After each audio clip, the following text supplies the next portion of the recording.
ভালো হয়েছে মুখলে আমি আমার বেতা এসে ঠিক আছে তো ভালো হয়েছে স্কুলে যাওয়া যায় লাগে না ঘরে হায়ার মোবাইল টিভি ভালো হয়েছে তাও আবার ঠিক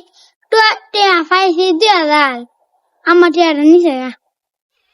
আলাদা হেরে সর দিলি কেনে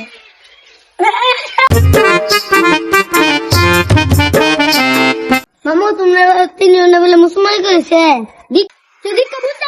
না মুসলমানি করেছে না মুসলমানি করলে বলে আরাম আমার না মান্না স্যার no বেশি আরাম লাগে হ্যাঁ মামু তুমি মুসলমানি করেছে দেখি